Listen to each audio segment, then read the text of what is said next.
Hi friends, आपन देखि पारथुबे Odisha staff selection commission तरफ regular teachers for government secondary school जोटा आमर high school teacher apply start हो जाए। आज 17 तारिख अप्लाई स्टार्ट। तो आपड़ OSSC.gov.in को जाकि भी चेक करेंगे।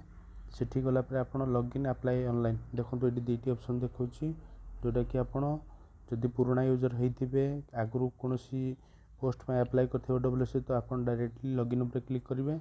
आपण को आईडी को देकी यूजर आईडी पासवर्ड देकी आप लॉगिन करके अप्लाई करेंगे। जदि आप न्यू यूजर तो आप ऑनलाइन अप्लाई ऑनलाइन पर क्लिक करके करेंगे। तो आप जदि न्यू यूजर अप्लाई ऑनलाइन पर क्लिक कलापर आपको ये गोटे पेज इंटरफेस आसो। ये देखूँ एडवर्टाइज नंबर आमर ये लिखाई सब अच्छी डिटेल्स 17/12 एक अप्लाई डेट अच्छी। तापर आपण जदि न्यू यूजर तो आप न्यू यूजर उपर क्लिक करेंगे। ये जदि आपण रजिस्टर भी की कर दीजिए आगुरी पूर्व रजिस्ट्रेशन खाली करते तो से रजिस्टर यूजर उपर क्लिक करके करेंगे। तो ये थिला गोटे इनफॉरमेशन।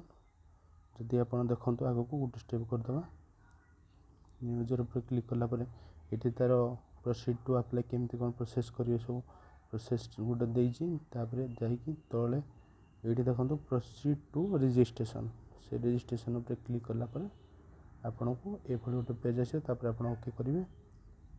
ओके कलापर ये आपन को ईमेल आईडी देवा पड़ो। ये आपन को ईमेल आईडी देवा पड़ो। ये आपन को एगेन से ईमेल आईडी को आउ थे करेक्टली एंटर करा पड़ो। तापर ये आपनकर मोबाइल नंबर से मोबाइल पुणी थे ये आउ थे देवा पड़ो। तापर ये कैप्चा को देवे।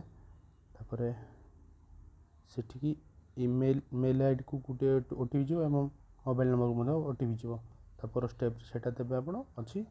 तो आग को देखिए से स्टेप तो आप चेक कर पारे वेबसाइट अवेलेबल OSSC.gov.in अच्छी।